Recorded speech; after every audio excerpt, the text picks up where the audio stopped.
बिस्मिल्लाहिर्रहमानिर्रहीम। लाखों करोड़ों दरूद नबी अकरम सल्लल्लाहु अलैहि वसल्लम पर और उनकी आल पर। आप जब भी ये सोचते होंगे इस वक्त किस पार्टी का किसके साथ मुकाबला है, तो आप भी यकीनन कंफ्यूज हो जाते होंगे।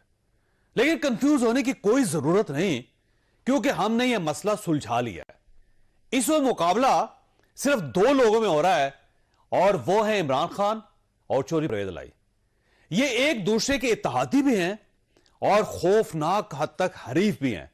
आपको अगर यकीन ना आए तो आप ये दोनों के क्लिप्स मुलाहिजा कर लीजिए। हमने फैसला ये किया कि हम अगले जुमे को दोनों पख्तूनख्वा की असेंबली डिसॉल्व कर देंगे और पंजाब की असेंबली डिसॉल्व कर देंगे। मेरा जो सवाल है, किसने एक चलती हुई हुकूमत को साजिश करके बैरूनी साजिश का हिस्सा बन के कौन जिम्मेदार था? इसका एक आदमी जिम्मेदार है, उसका नाम है जनरल बाजवा। मैं इसके खिलाफ इसलिए नहीं बात करता था, आर्मी चीफ थे। आर्मी चीफ के खिलाफ आप क्यों नहीं बात कर सकते?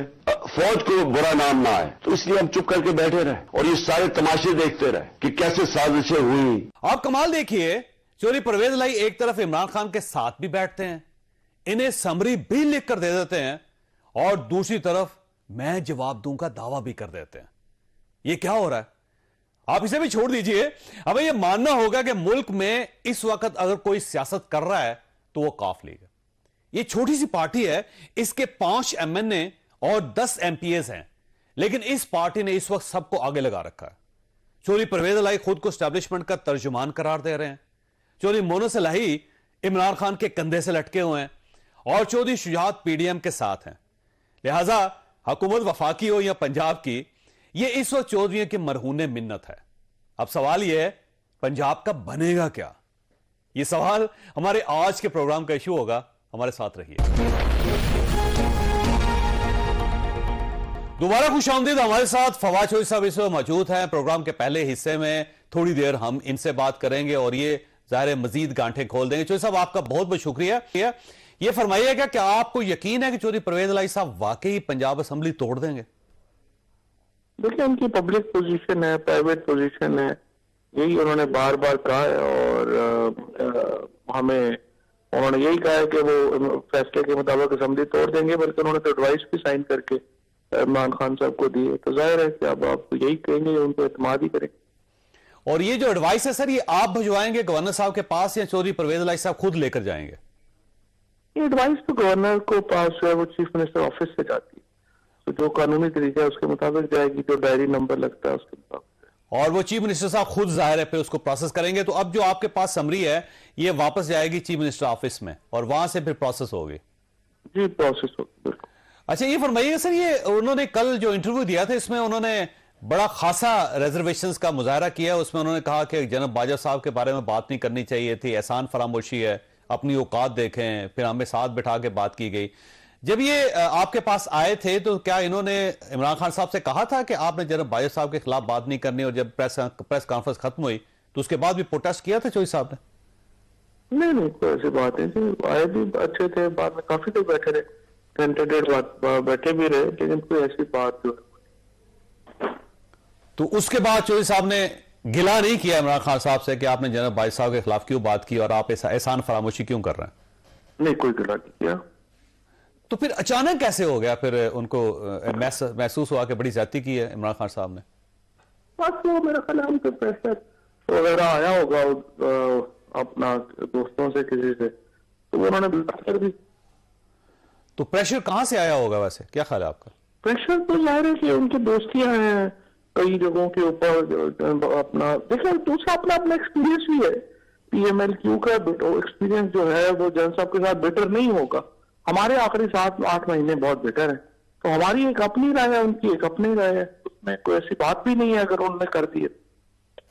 लेकिन सर, अगर आप अब इमरान खान साहब कहते हैं तो उसका जवाब तो चौधरी परवेज इलाही साहब देंगे, फिर काफ लीग देगी, तो फिर ये आपके साथ चलेगी कैसे पार्टी?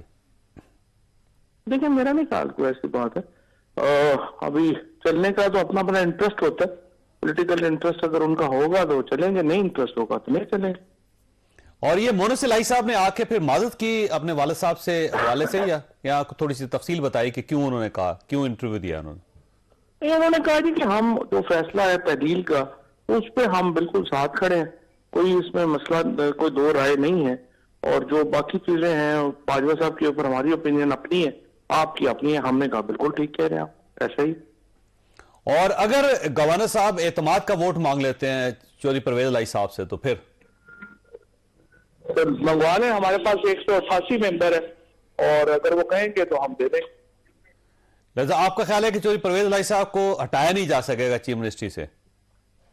नहीं, उनको देखिए असल बात तो नंबर की है ना जमहूरियत में, और नंबर जो है वो हमारे पास पूरा है। तो जब वो कहेंगे तो उसके मुताबिक जो है वो हम एतमाद का नहीं है तो एतमाद ले आए, कोई और अपना एतमाद का वोट लेना है वो ले आए। नंबर इनके पास है नहीं नून लीग के पास, इसलिए कोई ऐसा इशू ही नहीं।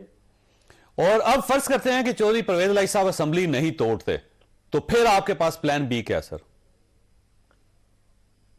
वो फिर इंशाल्लाह जुमे को हम बताएंगे, हमने सोच रखा। यानी आपने बाकायदा को प्लान बी बनाया हुआ है? प्लान बी इंशाल्लाह बना हुआ है, फिक्र ना करें। ये हुकूमत जितनी इलेक्शनों से भागना चाहती है ये भाग नहीं सकती। इलेक्शन इनको कराने पड़ने हैं। इनको यहाँ पे लोकल गवर्नमेंट इलेक्शन की बारी आती है इस्लामाबाद में, ये वहां से भागते हैं। इनको कोई और आता है वो ये वहां से भागते हैं।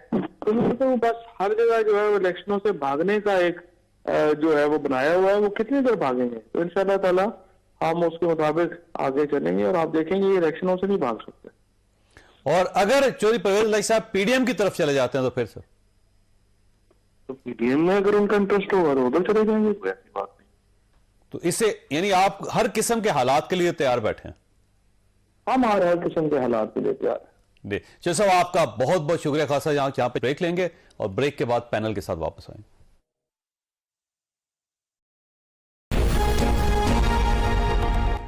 प्रोग्राम में दोबारा खुश आमदीद। हमारे साथ तशरीफ रखते हैं सेनेटर अफनानुल्लाह खान साहब, पाकिस्तान मुस्लिम लीग नून के साथ इनका ताल्लुक है। उस्मान डार साहब हमारे साथ तशरीफ रखते हैं, पाकिस्तान तहरीक इंसाफ से ताल्लुक रखते हैं। और मोहम्मद इलियास साहब हमारे साथ तशरीफ रखते हैं, एक्सप्रेस न्यूज लाहौर के ब्यूरो चीफ हैं। और आज इनकी चौधरी शुजात साहब के साथ मुलाकात भी हुई। फरमाइएगा डार साहब, ये फरमाइएगा, आपकी तरफ आऊंगा। मुझे लगता है कि चौधरी परवेज लाई साहब असेंबली नहीं तोड़ रहे, और सेकेंडली आपने तो पीडीएम के साथ लड़ना था, आप एक दूसरे के साथ लड़ना शुरू हो गए सर। देखिए चौधरी साहब, पहले तो आपने बड़ा जबरदस्त और दबंग किस्म का इंट्रो दिया और मैं बड़ा दिलचस्पी से सुन भी रहा था। आपने बड़े वैलिड सवालात भी उठाए हैं कि शुजात साहब मरकज में हैं, परवेज लाई साहब एस्टेब्लिशमेंट की कुर्बत रखते हैं, मोनस लाई साहब इमरान खान साहब से मोहब्बत रखते हैं। खैर ये तो फैसला उन्होंने करना है कि उन्होंने एस्टेब्लिशमेंट के साथ मिलके पॉलिटिक्स करनी है पाकिस्तान में, या इमरान खान साहब के साथ जिस तरह इत्तेहादी भी हैं और मुस्तकबिल में भी जैसे सीट एडजस्टमेंट की बात करें। ये फैसला उनका इसलिए करना बनता है कि वो उनकी अपनी जमात है। परवेज लाई क्यू लीग के सरबराह हैं, उनका एक अपना वोट बैंक है, आइडियोलॉजी है उस जमात की, और उस जमात की अपना मंशूर है, पॉलिसीज हैं। इमरान खान साहब तरीके बात ये है कि आपकी बात दुरुस्त है, जरूर है, लेकिन जो इन्होंने इंटरव्यू दे दिया ना सर, जो आपका नैरेटिव था उन्होंने गोल कर दिया उसको। अब आपके पास भी ऑप्शन कोई नहीं है सवाए चौधरी परवेज लाई साहब को राजी करना है। देखिए मैं वो तो राजी हैं। बाद में मोनस लाई साहब भी आगे थे, आप सबने मीडिया पे देख भी लिया। मैं ये समझता हूँ, और मेरी उनसे मुलाकात भी हुई 2 रोज कबल, जुमे को वो असेंबलियां तोड़ने की एडवाइस भेज देंगे। तो अगर वो नहीं भेजते, जैसे लेट्स से 1% चांस है वो नहीं भेजते, 100% तो अल्लाह ताला की जात है चौधरी साहब, तो फिर पाकिस्तान तरीके इंसाफ जुमे के रोज 23 दिसंबर के बाद अपना अगला लाइल अमल देगी। हम अपनी अगली हिकमत अमली आपके सामने, उनके सामने, मीडिया के सामने रख देंगे। और तो अगली जो आपकी हिकमत अमली होगी ना डार साहब, उसमें जनरल बाजवा साहब के साथ साथ चौधरी परवेज लाई साहब भी शामिल हो जाएंगे। आप ये कहेंगे जनरल बाजवा साहब ने नुकसान पहुंचाया, चौधरी परवेज लाई साहब ने नुकसान पहुंचाया, उनको एक्सटेंशन देने का फैसला गलत था, इनको चीफ मिनिस्टर बनाने का फैसला गलत था। नहीं देखिए, बात उनको चीफ मिनिस्टर बनाने की या जिस तरह आप बात कर रहे हैं, इमरान खान साहब गुज़श्ता 8-9 माह के कॉन्टेक्स्ट में बात कर रहे हैं। जो भी वो जनरल बाजवा की बात कर रहे हैं, वो क्या कहते हैं कि मैंने शौकत तरीन को भेजा, शौकत तरीन के सारा मुआशी तबाही नहीं हुई क्या? आप पहले बताएं, पाकिस्तान में ये जो मुआशी दहशतगर्द मुसल्लत किए गए एक साजिश आए, नहीं रोक सके जनरल बाजवा इन्हें, चलें जी, उन्हें यही कहा गया जी रोक लें। आप भी जनरल बाजवा साहब को जिम्मेदार समझते हैं डॉक्टर साहब, आप भी जिम्मेदार समझते हैं? मेरी बात कर रहे हैं? हाँ जी, हाँ जी। तो अगर मेरा लीडर समझता है तो मैं क्यों नहीं समझूंगा। देखें, एक बात उन्होंने जनरल बाजवा से कही तो फिर कि जनरल बाजवा साहब अगर इतने गलत आदमी थे तो एक्सटेंशन देने की क्या जरूरत है उनको? देखिए, वो तो एक पुरानी बात है। चोई साहब, तलाकें हो जाती हैं, बच्चे पैदा हुए होते हैं, लव मैरिज होती है, end of the day divorce भी हो जाती है। फिर ये सवाल था प्यार क्यों किया, बच्चे क्यों पैदा किए। तो बहुत सारी चीजें बाद में क्लैरिटी में आती है। हर एक लंबी डिबेट है ये। तो मकसद ये है कि इमरान खान साहब जिस कॉन्टेक्स्ट में बात कर रहे हैं वो 8-9 माह की बात कर रहे हैं। क्या हमारे लोगों के साथ तशद्दुद नहीं हुआ? आजम स्वाति के साथ क्या हुआ, डॉक्टर शहबाज गिल के साथ क्या हुआ, आपके जो कुलीग्स थे मीडिया के दोस्तों के साथ क्या हुआ, चैनल्स के साथ क्या हुआ, यहाँ क्या क्या नहीं हुआ। ये सब कुछ क्यू लीग के साथ नहीं हुआ, ये सब कुछ चौधरी परवेज लाई या मोनस लाई के साथ नहीं हुआ, इसलिए वो कह सकते हैं। और उनकी तो कई दहाइयों की कुर्बत भी है स्टैब्लिशमेंट के साथ, और वो एक अपना नजरिया रखते हैं, एक अपनी आइडियोलॉजी रखते हैं। मुझे उनकी इस बात से इख्तिलाफ नहीं, क्योंकि मैं कोई क्यू लीग का हिस्सा नहीं हूं, ना ही मुझे उनकी तर्जुमानी करने की जरूरत है। मैं पाकिस्तान तहरीक इंसाफ का हिस्सा हूं, मैं पाकिस्तान तहरीक इंसाफ की नुमाइंदगी कर रहा हूं, और इमरान खान ने जो कहा हम उसके साथ खड़े हैं। ठीक हो। अफनान साहब ये फरमाइए, पंजाब में हो क्या रहा है? चौधरी परवेज लाई साहब आपको ज्वाइन कर रहे हैं या फिर आप वहां गवर्नर साहब के जरिए वहां पे आप एतमाद का वोट मांग रहे हैं उनसे, और उसके बाद ज़ाहिर है वो उनकी गवर्नमेंट नहीं रहेगी, या फिर आप अदम एतमाद पेश करना चाहते हैं? एक और खबर ये है कि आपने उनको स्पीकरशिप दोबारा ऑफर कर दी है, लेकिन शायद मियां नवाज शरीफ साहब नहीं मान रहे। जी, बिस्मिल्लाह रहमान रहीम। देखें, असल में जो बोन ऑफ कंटेंशन था वो ये था कि दुआए खैर करके हमारे साथ जो है वो मामला बाद में जाके पीटीआई के साथ कर लिया गया, जिसकी वजह से पार्टी के अंदर बहुत ज़्यादा रिजेंटमेंट है, और मियां नवाज शरीफ साहब को भी बहुत ज़्यादा रिजेंटमेंट है इस बात पे। तो अब इसको देखना है कि इसको, हमारे पास ऑप्शन काफ़ी सारे हैं असेंबली डिसॉल्व करना का। तो 3 ही ऑप्शन है आपके, इसके अलावा तो कोई ऑप्शन है? अपना वो अदम एक ऑप्शन ये है कि चौधरी परवेज लाई साहब खुद ही मुस्ताफी हो जाए, ये भी है। हाँ जी, वो असेंबलियाँ भी तोड़ सकते हैं, वो असेंबलियाँ ना तोड़ें तो फिर हम जो है इन हाउस चेंज करने की कोशिश कर सकते हैं। काफ़ी सारे चीज़ें जिनको हम गौर कर रहे हैं, लेकिन जो है मेरा ज़्यादा तौर पर ख्याल ये है कि इस बात का 1% चांस भी नहीं है कि परवेज लाई साहब असेंबलियाँ तोड़ेंगे। क्योंकि देखें, कल उन्होंने ऐलान किया है कि मैं पता नहीं पंजाब में नई मोटरवेज बना रहा हूँ, नई बसें लेके आ रहा हूँ, मैं जो हूँ वो जो है वो फार्म टू मार्केट रोड्स बना रहा हूँ। अब भाई एक बंदा जिसकी 4 दिन की हुकूमत रह गई है, वो हाइब्रिड बसेस का, मोटरवेज का ऐलान तो नहीं करेगा ना, या वो 3000 बंदों की भर्तियां तो नहीं कराएगा ना अपने हल्के में। तो बात ये है कि वो तो असेंबलियां नहीं तोड़ेंगे। ठीक है, यानी आपकी उम्मीद जो है उनका मरकज चौधरी परवेज लाई साहब है। अच्छा, आपकी स्ट्रेटजी यही है कि वो नहीं तोड़ेंगे, मैं कैबिनेट का इजलास कर रहे हैं, वो इतने लंबे लंबे प्रोजेक्ट शुरू कर रहे हैं। मैं कहता हूँ कि चले फर्ज करें 2 ही बातें होंगी, हम सही होंगे या गलत होंगे, तो जो मेरे को पता चल जाएगा 4 ही दिन रह गए ना। मैं वैसे ज़ाती तौर पे मेरा अपना एनालिसिस ये है स्टूडेंट ऑफ पॉलिटिक्स के, वो नहीं तोड़ेंगे। क्योंकि देखिए 10 सीटों के ऊपर 392 के ऐवान के अंदर हुकूमत मिलती नहीं है। ये कोई इनका छक्का ही लगाया कि इन्हें हुकूमत मिल गई है। अब अगर इस असेंबली को तोड़ेंगे तो दोबारा तो इनका चांस बहुत कम है कि जो है वो दोबारा इन्हें चीफ मिनिस्टरशिप मिल जाए। परवेज लाई साहब आपको भी ज्वाइन कर सकते हैं वैसे। देखिए, सियासत के अंदर जो है वो तमाम दरवाजे तो आप बंद नहीं करते, पॉसिबिलिटीज़ जो है वो रहती हैं, लेकिन मसला जो है वो एतमाद का फुकदान अब बहुत ज़्यादा है। जहाँ एतमाद का फुकदान इतना ज़्यादा हो जाए वहाँ पे अगर चौधरी शुजात साहब गारंटी दें, क्योंकि उनका राब्ता उनके साथ उस्तवार हो गया दोबारा, मैं यही कह रहा हूँ कि एतमाद का फुकदान है, अगर उसको एड्रेस किया जाए तो शायद कोई मामला हो जाए, लेकिन बहुत मुश्किल है। क्योंकि पिछली दफ़ा भी मियाँ साहब नहीं मान रहे थे, तो उन्होंने बड़ी मुश्किलों से कन्विंस किया था। तो जहाँ तक बात रहेगी इनकी जनरल बाजवा की, तो आपने बीच में बिल्कुल ठीक बात की कि एक्सटेंशन दी। फिर एक्सटेंशन तो चले दी, वो तो 3 साल पहले दी थी। ये जो अभी कोई 2 महीने पहले उन्होंने कहा कि जी इनको 1 साल की एक्सटेंशन दे दें, और तमाम अक्टूबर में कहा। तो भाई आप मतलब कि आवाम को कितना बेवकूफ़ समझते हैं कि अक्टूबर में आप कह रहे हैं कि इसको 1 साल की एक्सटेंशन दे दो, और दिसंबर में आप कह रहे हैं कि ये जो है इसने मुल्क को तबाह बर्बाद कर दिया, इसने जो है हुकूमत को मुसल्लत कर दिया, इससे बुरा कोई नहीं है। बस ये अजीब तमाशा इन्होंने मुल्क के अंदर लगाया हुआ है। ये जो है ये इस तरह किस तरह कोई अपना नैरेटिव, कोई इधर ठहर जाए उधर ठहर जाए, सुबह एक कहानी होती है, दोपहर एक और होती है। वैसे इमरान साहब, मुझे महसूस ही होता है कि इस वक्त सबकी उम्मीदें जो है वो चौधरी परवेज लाई साहब पे फोकस है। पीटीआई ये समझती है कि पता नहीं ये तोड़ेंगे नहीं तोड़ेंगे, उनका ख्याल है तोड़ दें। आपका ख्याल ये है कि पता नहीं तोड़ेंगे नहीं तोड़ेंगे, हो सकता है ना तोड़ें। और चौधरी शुजात साहब का ख्याल ये है कि नहीं, मैं इनको राजी कर लूंगा, अपने साथ शामिल कर लूंगा। और उस तरफ से जो आसफ अली जरदारी साहब है वो भी कह रहे फिक्र ना करें, इनके साथ राब्ता हो रहा है। तो सारे रास्ते चौधरी परवेज लाई साहब की तरफ जाते हैं। देखिए, वो ज़ाहिर अभी वज़ीर आला पंजाब है, तो उनको वो उनकी अहमियत तो है ना इसमें। लेकिन एक बात आपको मैं बता दूं, असेंबलियाँ तोड़े ना तोड़े, हमने दोनों प्लान्स बनाए हुए हैं। असेंबलियाँ तोड़ेंगे तो हमारा एक प्लान है, असेंबली नहीं तोड़ेंगे तो हमारा प्लान है, हमें कोई मसला नहीं है। इलेक्शन टाइम पे होंगे विफाक में, बाकी इन्होंने जो करना है कर लें। लिया साहब आप बताइएगा चौधरी शुजात साहब का क्या मौकफ है, वो क्योंकि जुमे की नमाज दोनों भाइयों ने इकट्ठे पढ़ी है, वो इख्तलाफात खत्म हो गए। सिर्फ मेरा ख्याल है शायद मोनस इलाही साहब चौधरी शुजात साहब तक कभी नहीं पहुंचे, बाकी तो सब भाइयों के, सारी फैमिली के इख्तलाफात खत्म हो गए। तो चौधरी शुजात साहब का फार्मूला क्या करना चाहते हैं वो? देखिए जी, अभी तक जो है कि मुलाकातों का इस सिलसिले में उनकी मुलाकात भी हुई चौधरी साहब की पिछले दिनों में, गुज़िश्ता हफ्ते, और चौधरी परवेज़ इलाही चौधरी शुजात बैठे भी, आपस में बातचीत हुई और जो कह रहे थे कि आपस में दरारें पड़ी हैं वो कम हो गई। और मसले जो है कि अब जो उनका चौधरी साहब का फार्मूला है, चौधरी साहब से जरदारी साहब भी मिले, मियाँ नवाज शरीफ साहब भी मिले और मियाँ शहबाज शरीफ साहब भी मिले और मिलके उन्होंने अपना मौका पेश किया है। अभी चौधरी शुजात का कहना है कि अभी 2-3-4 मुलाकातें और होंगी और उसके बाद कोई लाहेअमल जो है अदम एतमाद का या एतमाद का वोट लेने का या अगला इलेक्शन लड़ने का जो ऑप्शन है, और जो चौथा ऑप्शन है ये कि चौधरी परवेज़ इलाही साहब को राजी किया जाए, ये ऑप्शन भी जेर गौर है।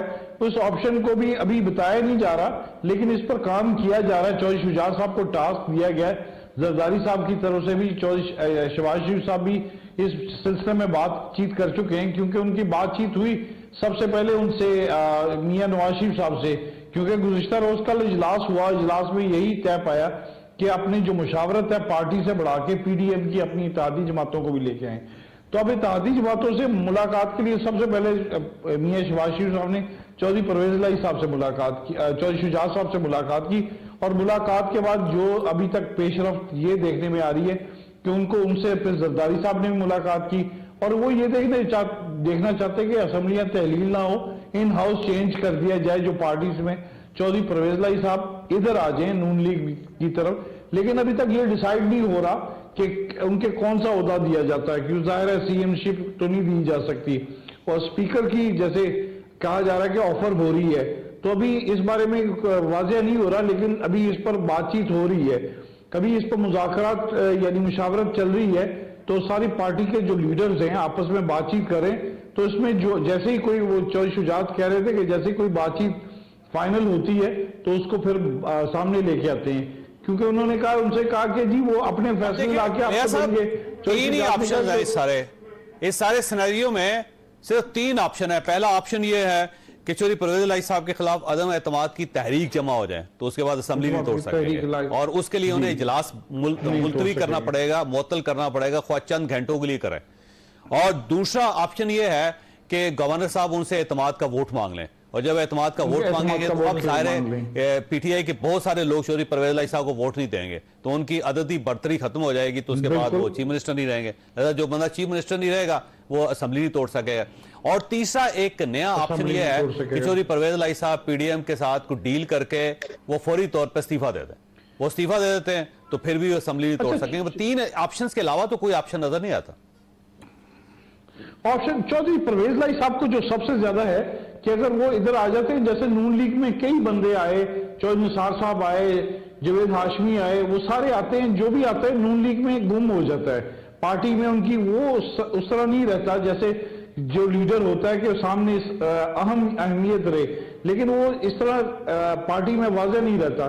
जबकि मोनस इलाही साहब का कहना है कि वो जो मर्जी हो जाए वो पीटीआई के साथ ही रहेंगे। जैसे कल इस तरह बात हुई, उन्होंने इंटरव्यू दिया, उसके बाद चौधरी मोनस इलाही साहब सीधा इमरान खान से गए और उनसे मिले, इमरान खान साहब को बताया कि उनका एक पार्टी का अपना मौक़िफ़ है, जो भी बातचीत है, और उस पर मुकम्मल उन्हें हमायत की कि वो जब इस्तीफा कहेंगे वो देंगे। और इस तरह चौधरी परवेज़ इलाही साहब को यही है कि चौधरी मोनस इलाही साहब जिधर वो कहते हैं तो वो उनके साथ बिल्कुल जाते हैं। जैसे उन्होंने पहले इधर कहा कि पीटीआई से इत्तेहाद करना, तो उन्होंने इत्तेहाद किया। अभी चौधरी साहब ने जो जुबान दी हुई है तो वो उन्हीं के साथ चलने की उम्मीद की जा रही है। अब ये है कि 1-2 दिन में ये पिक्चर सारी क्लियर हो जाएगी।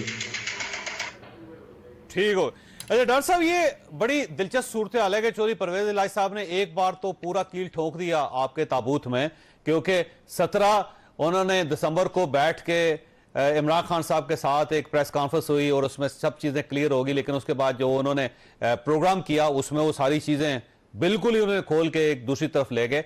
और साथ ही आपकी पार्टी ने कमेटी बना दी है जो कॉफ लीग के साथ सीट एडजस्टमेंट करने की कोशिश कर रही है। वो कोशिश कर रही है कि 15 से 20 सीटें कॉफ लीग को दे दी जाए। तो आप तो ये कहते थे कि हम कभी दबाव में नहीं आते, लेकिन चौधरी परवेज इलाही साहब के दबाव में ठीक ठाक हैं, वो रोज बयान भी दे रहे हैं, आप खामोश हैं, और उनके साथ सीट एडजस्टमेंट करने के लिए भी तैयार हैं आप बैठे हो। देखिए चौधरी साहब, सीट एडजस्टमेंट तो हमने उनके साथ 2018 के इलेक्शन में भी की थी, और कई ऐसी सेंट्रल पंजाब की नशिस्तें हैं जहां पीटीआई नहीं जीती है, नून लीग जीती है, और वहाँ क्यू लीग वाले समझते हैं कि वो बेहतर तौर पे इलेक्शन लड़ सकते हैं। तो सीट एडजस्टमेंट तो इत्तेहादियों के साथ होती रहती है, इसमें तो दबाव में आने वाली बात नहीं है। देखिए जहां तक उन्होंने एक पोजीशन ली जनरल बाजवा को लेकर, वो जैसे मैंने आपको पहले कहा, वो उनका एक अपनी स्टांस है, एक अपनी पोजीशन है। इमरान खान साहब अपने मौकफ पे खड़े हैं, और मैं भी देख भी रहा था, एक मीडिया चैनल पे रिपोर्ट भी हो रहा था कि खान साहब ने कहा कि जब वो मेरे साथ बाद में भी थे इस स्पीच के, और बाकायदा ठीक ठाक मूड में थे, घर जाने के बाद उन्हें फील हुआ कि जनरल बाजवा के बारे में ये सब कुछ कहा गया है। मैं ये समझता हूँ कि आप कह रहे थे जी कि चौधरी बरादरान जबरदस्त सियासत कर रहे हैं। आज जो हालात हैं, मैं समझता हूँ कि मेरा लीडर इमरान खान जबरदस्त पॉलिटिक्स कर रहा है, और देखें ना, नून लीग, पीडीएम सब मिलके इमरान खान की हुकूमत गिरने से बचा रहे हैं। इससे जबरदस्त पॉलिटिक्स क्या होगी कि ये दुआएं कर रहे हैं पंजाब हुकूमत ना गिरे। इमरान खान असेंबली तोड़ना चाहता है, ये असेंबली उसकी हुकूमत बचाने के लिए उतर आए हैं। जरदारी साहब डेरे लगा के लाहौर में बैठे हैं कि इमरान खान की हुकूमत नहीं टूटनी चाहिए, खैबर पख्तूनख्वा की हुकूमत नहीं टूटनी चाहिए।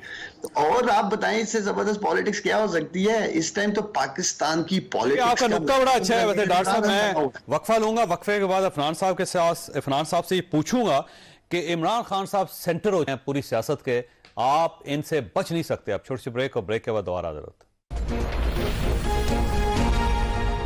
प्रोग्राम में दोबारा खुश आमदी। इरफान साहब ये फरमाइएगा सर, ये इमरान खान साहब जो सेंटर हैं, पिछले 8 महीनों से आपकी पूरी पॉलिटिक्स, बल्कि सारी हुकूमत सिर्फ इमरान खान साहब के पीछे लगी है, और इस वक्त तो पूरा मुल्क उनके पीछे और उनकी तरफ देख रहा है। तो ये उनकी कामयाबी नहीं है? एक लीडर की ये बहुत बड़ी कामयाबी होती है कि सारे उनकी तरफ देखें। देखिए मेरा ये ख्याल है कि वो एक अंग्रेजी का प्रोवर्ब है कि not all publicity is good publicity.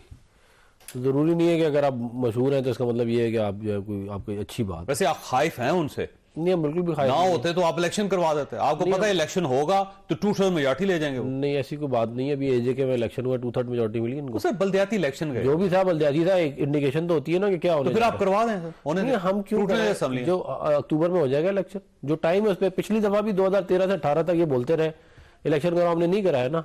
जो टाइम था उसके ऊपर इलेक्शन हो जाएगा, और उसके ऊपर अगर ये जीतेंगे तो मान भी लेंगे, हमें कोई मसला थोड़ी है। अच्छा, अब अगर असेंबली टूट जाती है तो आप इलेक्शन नहीं करवाएंगे पहले?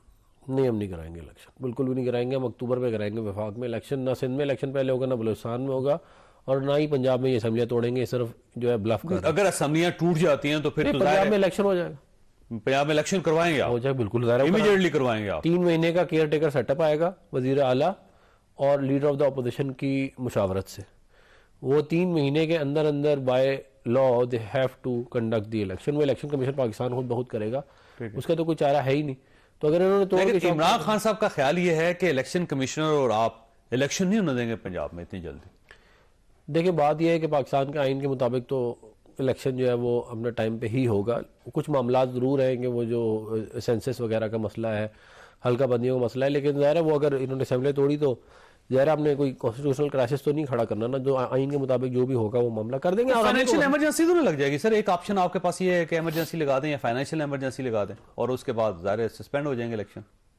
नहीं, वो उसको फिर ये है कि आपको कोर्ट में चैलेंज हो जाएगा ना, और फिर कोर्ट के अंदर भी वो इमरजेंसी तो लग सकती है, लेकिन इमरजेंसी को जस्टिफाई पहले तो आपको नेशनल असेंबली में आपको सिंपल मेजॉरिटी लेनी पड़ेगी सेनेट में। उसके बाद फिर जो है वो आपका जो गवर्नर राज हो जाएगा या जो भी आप करना चाह रहे हैं वो जो है फिर सुप्रीम कोर्ट में चैलेंज होगा। तो मेरा ये ख्याल है कि गवर्नर राज तो सूबे में लग सकता है सर, इमरजेंसी पूरे पाकिस्तान में लग सकती है। इमरजेंसी पूरे पाकिस्तान में लग के आप एक साल इलेक्शन आगे कर सकते हैं, लेकिन हम इस तरह का हमारा कोई प्लान नहीं है। मैं वाज़ेह तौर पे कह रहा हूँ, हमें कोई ऐसा नहीं है कि हम जो है वो इलेक्शन आगे कराएं, हम इलेक्शन टाइम पे करा देंगे। ठीक है इलियास साहब, एक बड़ी मिस्ट्री है कि चौधरी परवेज इलाही साहब इमरान खान साहब के पास गए, उन्होंने जनरल बाजवा साहब से रिलेटेड कोई बात इमरान खान साहब से नहीं की। फिर प्रेस कॉन्फ्रेंस शुरू हुई और वो साथ बैठ के इमरान खान साहब के, फिर इमरान खान साहब ने जनरल बाजवा साहब के बारे में सारी फाइलें खोली और वो चुप करके चौधरी साहब बैठे रहे। उसके बाद जब वो खत्म हुआ ये प्रेस कॉन्फ्रेंस या कॉन्फ्रेंस, तो उसके बाद इमरान खान के साथ बैठ के कॉफी पी उन्होंने, 1.5 घंटा उन्होंने गप लगाई, घर चले गए। और उसके बाद अगले दिन अचानक उनको महसूस हुआ कि जनाब बाजवा साहब के साथ बड़ी ज्यादती कर गए इमरान साहब। तो ये वाकया क्या हुआ, कैसे यू टर्न ले लिया चौधरी परवेज इलाही साहब ने? जाहिर है आज चौधरी वो क्या कहते हैं, आज जो बातचीत हो रही थी, जैसा खान साहब कह रहे थे कि खान साहब कह रहे थे वो मेरे पास तकरीर खत्म होने के बाद मेरे साथ बैठे रहे और उन्होंने कुछ नहीं कहा, बातचीत हुई, हंसे भी, हमने गपशप मारी आपस में और उसके बाद वो चले गए। जाहिर है आज फिर चौधरी साहब के और मुश्तरका दोस्त होंगे बाजवा साहब के, जो हमारे बंदे बताते हैं कि उन्होंने कहा कि जी चौधरी साहब को इमरान खान ये बातें करते रहते हैं, उनके बारे में हर वक्त तनकीद करते रहते हैं और आप पास बैठे रहते हैं, दोस्त हैं मना नहीं करते या रिश्तेदार है? ये भी एक सवाल है, एक सवाल है लियास साहब कि वो मुश्तरका दोस्त है या फिर रिश्तेदार भी हैं, जिन्होंने रिश्तेदार चौधरी परवेज इलाही साहब को समझाया होगा। रिश्तेदार हैं, हाँ जी, उन्होंने बताया होगा कि जी इस तरह अपनी नाराजगी का इजहार किया, तो फिर जाहिर है चौधरी साहब, जाहिर है उनकी दोस्ती होती है। वो चौधरी साहब ने कहा कि जी हमारे अच्छे ताल्लुकात रहे और चौधरी साहब ने बड़े खुल के वाज़ेह तौर पर बताया और खुल के उन्होंने कहा है कि जी इस तरह जो बातचीत हुई है और जो इस तरह हुई, उन्होंने हमारे मोहसिन हैं और इस तरह के वर्ड यूज किए, उन्होंने हमेशा हमारा साथ दिया, तो हमें इस वक्त इस तरह उनको खान साहब को नहीं करना चाहिए।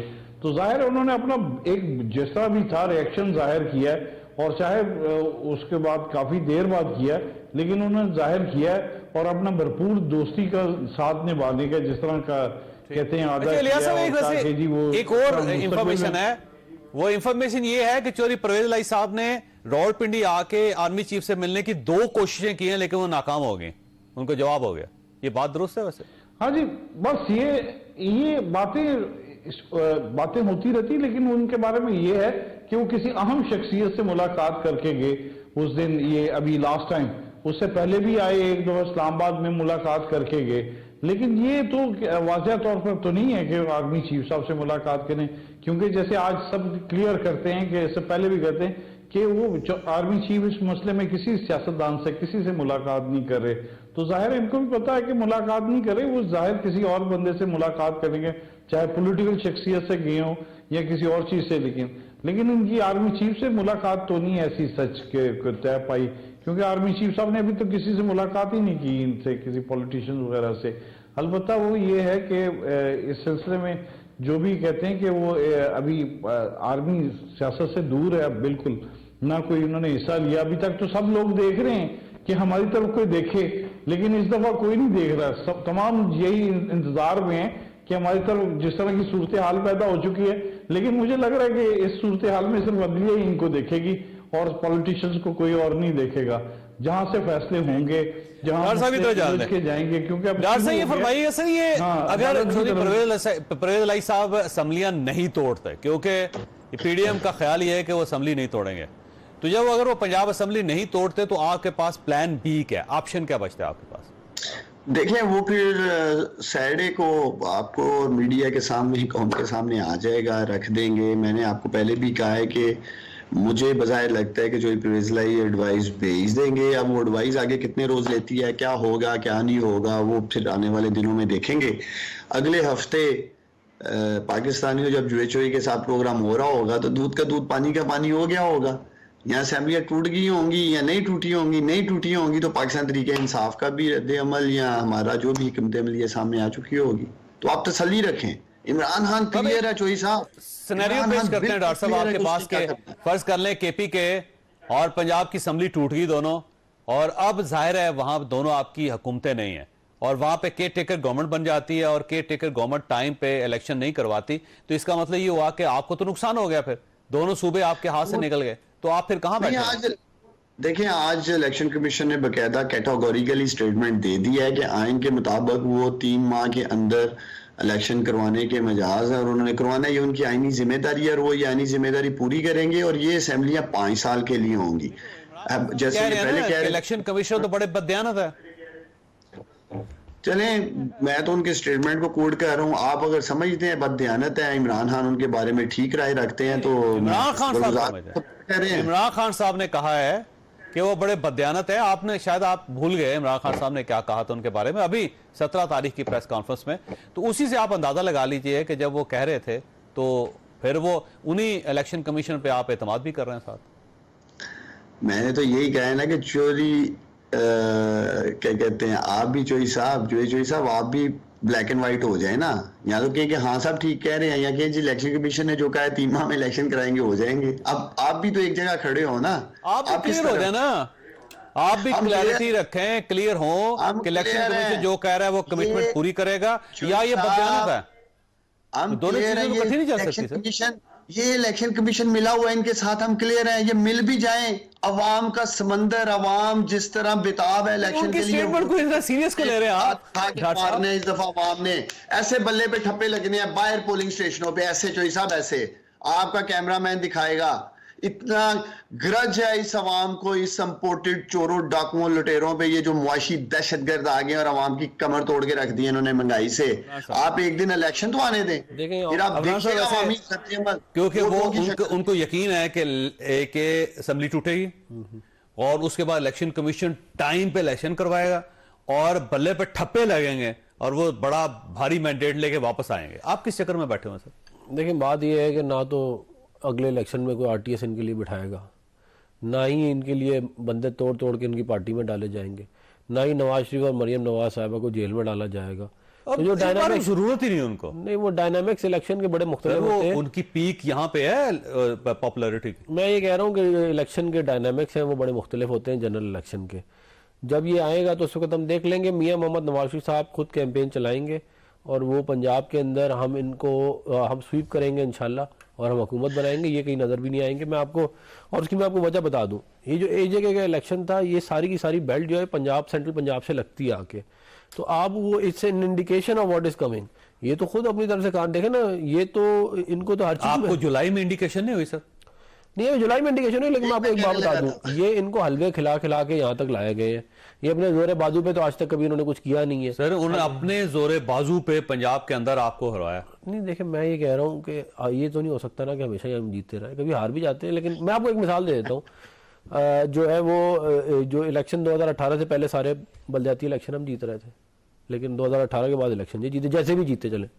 तो ये जनरल इलेक्शन की साइंस जो है वो बड़ी डिफरेंट होती है, बाई इलेक्शन की साइंस डिफरेंट होती है। मुझे इस बात का यकीन है कि हम सेंट्रल पंजाब में पोटोहार में इनको राउट करेंगे और साउथ पंजाब में अच्छा मुकाबला होगा और ये किसी सूरत नहीं जीत सकते पंजाब में। ये देखिए बात ये है कि इंशाल्लाह हम इस पोजीशन में भी आ जाएंगे कि कुछ हम थोड़ा बहुत आवाम को डिलीवर करके दें और जो महंगाई है उसको भी कंट्रोल करें। और इनको इसी बात का डर है, ये जो रोजाना बोलते हैं ना कि इलेक्शन कराओ, इन्हें पता है कि अगर हमने कहीं डिलीवर कर दिया तो इनकी तो कोई महंगाई कब तक कम होगी और पैसे कहाँ से आएंगे महंगाई कम करने के लिए? देखिए कुछ तो हम इन्वेस्टमेंट वगैरह लेके आ रहे हैं, कुछ हम लोग लोन की रीस्केजुलिंग कर रहे हैं, लेकिन पोस्ट मार्च जो है ना आप कह सकते हैं, मैं पहले भी कहता रहा हूँ ये वाली बात कि ऑयल प्राइस नीचे आनी शुरू हो गई है, मजीद और नीचे आ जाएंगी तो फिर मार्च तक ठीक हो जाएगा। मार्च तक हालात पैसे लाने से पहले आपको IMF को लाना पड़ेगा वापस, और अगर IMF वापस नहीं आता तो फिर कैसे होंगे पैसे? देखें हमने जो है वो डार साहब इसको मैनेज कर रहे हैं सिचुएशन को। हमने भी अपना लोन भी पे बैक किया है, बॉन्ड यूरो बॉन्ड, हम अपनी सारी पेमेंट्स ऑन टाइम करेंगे। पाकिस्तान डिफॉल्ट नहीं हो रहा। इनकी ख्वाहिश जरूर है कि डिफॉल्ट हो जाए ताकि इनकी सियासत चलती रहे, लेकिन ये 2013 से 18 भी पाकिस्तान को डिफॉल्ट कराते रहते, नहीं हुआ तो अभी भी नहीं होगा इंशाल्लाह। अच्छा भाई डॉक्टर साहब, इनका ख्याल ये है कि मार्च तक अगर ये गवर्नमेंट खींच की अपने आप को तो उस वक्त क्योंकि महंगाई कम हो जाएगी, कुछ पैसे आ जाएंगे, डॉलर सस्ता हो जाएगा, ये मामलात को दुरुस्त कर लेंगे तो फिर आपकी पॉपुलैरिटी नीचे आ जाएगी, फिर आपका वोट बैंक डैमेज हो जाएगा, तो इसलिए आप चाहते हैं कि इलेक्शन पहले से पहले हो जाए। देखिए इलेक्शन चाहे 3 माह में हो, 6 माह में हो, 9 माह में हो, शिकस्त जो है चोई साहब इनका मुकद्दर बन चुकी है। मैंने आपको पहले भी कहा है कि इलेक्शन वाले दिन आप इन अजीम पाकिस्तानियों का रद्द-ए-अमल देखेंगे वोट के ठप्पे की शक्ल में। आपने दुरुस्त फरमाया, 17 जुलाई को तो कोई RTS नहीं बैठा, अंपायर्स इनके साथ मिले हुए थे दोनों तरफ के। जो लेग स्क्वायर पे खड़ा होता है वो भी मिला हुआ था, और जो विकेट पे खड़ा है वो भी मिला हुआ था। सारे एम्पायर मिले हुए थे इनके साथ, उसके बावजूद इन्हें शिकस्त हुई। जोई साहब, बुरी शिकस्त हुई। 3/4 सीटें ली पंजाब में 17 जुलाई को, इनकी हुकूमत में इनको हराया हमने। फिर जो 16 अक्टूबर को हुआ है वहां भी एक सीट नहीं ये नून लीग जीती। मैं तो हैरान हूं कि मेरा भाई में क्या हुआ है? कह रहे थे हम जीतेंगे। वहां पे बल्दियाती इलेक्शन क्यों हार गए आप? कौन सा? वैसे हारे नहीं है वो। मुजफ्फराबाद में हमने बनाया, मीरपुर में हमने बनाया, पीछे रह गए। 13 जमातें मिलके भी पीटीआई आगे है। आप 13 जमातों ने मिलके भी लिया नंबर 1 सबसे ज्यादा सीटें। सुन लो ना भाई मेरे, मैं बोला नहीं था, आप बोल रहे थे। पीटीआई नंबर 1 पे है जोई साहब। और लोकल बॉडीज के आपने दुरुस्त फरमाया, डायनामिक्स और हैं वहां, डिफरेंट कॉन्टेक्स्ट में इलेक्शन है। जनरल इलेक्शन की ये बात कर रहे थे ना, हमें खुशी है कि नवाज शरीफ जरूर आए। मरियम नवाज ने कैंपेन लीड की थी 17 जुलाई के इलेक्शन में, आपकी अपनी हुकूमत थी, सारे अंपायर मिले हुए थे, आरटीएस भी नहीं बैठा था। क्या नतीजा निकला मेरे भाई? अब तो वो मरियम भी लंदन जाके बैठ गई हैं, उनको भी बुला लें, बाप बेटी दोनों मिलकर कैंपेन चलाएं, हमें खुशी होगी। सब आ जाओ, 13 जमातें आगे इकट्ठे हो, कोई मसला नहीं है चोरी साहब, हम तैयार हैं। इलेक्शन कराओ बस, घबराओ नहीं। ये खुद को चौधरी साहब में सवाल मैं एक बात आपको कह देता हूँ, जो एजेके का इलेक्शन का रिजल्ट आया है, वो जनरल इलेक्शन का रिजल्ट आया तो हुकूमत किसकी होगी? बड़ी सिंपल बात, सारी जमातों ने मिलकर इलेक्शन, 2 जमातें थी इस साइड पे आप देख रहे हैं जो मर्जी है। मैं ये कह रहा हूँ कि अकेले इनके वोट ज्यादा है। एजे के वो ठीक है, लेकिन अगर फर्ज करें मुझे तो हुकूमत तो बीडीएम की बनेगी ना भाईजान। आप उसको जैसे मर्जी ट्विस्ट करें, हकीकत तो ये है कि आपने पहले कहा 13 और 2 जमातों के इलाके से आप हार गए। आपकी अपनी हुकूमत है वहां पे में, आपका अपना वजीर आजम है, आपने फंड दिए लोगों को, आपने ठप्पे लगाए, आपने सब कुछ किया, आप हार गए। अब अगर आप हार गए तो इसमें अब मसले का हमारे ना। मेरी बात सुनो ना जरा। वैसे मुझे इलियास साहब के पास जाना दे, आखिरी मिनट रह गया। इलियास से ये फरमाइए कि कितना टाइम लगेगा पंजाब की सूरत को क्लियर होने में? ये जो पंजाब में मौजूदा सूरत हाल, इसमें मुझे लग रहा है कि इसमें जो गुज़िश्ता मार्च से शुरू हुआ है, इसमें तो 1 साल भी लग जाएगा। अगर इलेक्शन नहीं होते तो हालात क्लियर होते दिखाई नहीं दे रहे, क्योंकि इलेक्शन जो है अगर ये रिजाइन कर देते हैं तो पीटीआई कमजोर हो जाती है। इस टाइम पीटीआई को एज हासिल है, मजबूत है। अगर ये इलेक्शन नहीं करवाते, इसको प्रोलॉन्ग करते हैं, इमरजेंसी लगा लेते हैं, तो फिर ये जो हालात है वो फिर बदलते हुए दिखाई देंगे। कि जिस तरह ये प्लान बना के लेके आ रहे हैं कि लोगों को रिलीफ देने का, अगर जो सूरत हाल इकोनॉमी की आपको पता है कि रिलीफ देना बड़ा मुश्किल लग रहा है, मियां नवाज शरीफ भी वापस आते हैं, तो फिर ये कैंपेन चला के फिर एक रिजल्ट लेने की कोशिश करेंगे भरपूर तरीके से नून लीग के लिए। ये पीटीआई को टफ टाइम देंगे। अगर अभी आपका ख्याल ये है कि असेंबली नहीं टूट रही पीटीआई के, और असेंबली नहीं टूट रही, और अगर टूट गई तो इलेक्शन नहीं हो रहा, मुश्किल दिखाई दे इलेक्शन नहीं, और चोरी परवेज लाई साहब नहीं तोड़ेंगे। इलेक्शन कमीशन को अभी फंड्स की जरूरत है, तो इलेक्शन पहले ही कह चुके हैं कि मुल्क में फंड्स वगैरह है ही नहीं है। मुल्क में एक शुरू हुई है, गवर्नमेंट ने, फेडरल गवर्नमेंट ने पहले कहना शुरू कर दिया हमारे पास पैसे नहीं है। तो पैसे आएंगे, आवाम को रिलीफ देंगे कि इलेक्शन करवाएंगे। तो वो ये सूरत हाल है। ये जो गवर्नमेंट जिस वक्त इख्तिदार में होगी उसकी अपनी मर्जी होगी, ये किसी और की मर्जी नहीं चलेगी। ये प्रेशर डाल सकेंगे, प्रेशर जो भी लेगी वो फेडरल गवर्नमेंट ने करना है। तो फेडरल गवर्नमेंट तो वैसे ही नहीं प्रेशर लेती, इनका जलसा कर लें, जुलूस कर लें, तो वो तो मुज़ाकरात पर नहीं अभी तक इनके साथ आए। तो ये देखना होगा कि सूरत हाल को किस तरह कोर्ट में जाते हैं, किस तरह जाते हैं। ये मसला उसी वक्त क्लियर होगा जैसे पंजाब असेंबली में पहले बहरान पैदा हुआ था तो कोर्ट में ही मसला हल हुआ था। तो अब भी जो सूरत हाल है ये क्लियर होती दिखाई नहीं दे रही, ये कोर्ट में ही जाते हुए मसला हल होगा, क्योंकि कल परसों से फिर कोर्ट में शुरू हो जाएंगी इनकी पेशियां। साहब आपका भी शुक्रिया, और मैं दूसरे जवानों का भी शुक्रगुजार हूं, खासतौर आपने गुफ्तगू सुनी, फैसला आप खुद कर लीजिएगा। अल्लाह ताला आप और आपके अहले खाना को हर किसी मुसीबत से महफूज रखे। अल्लाह हाफिज।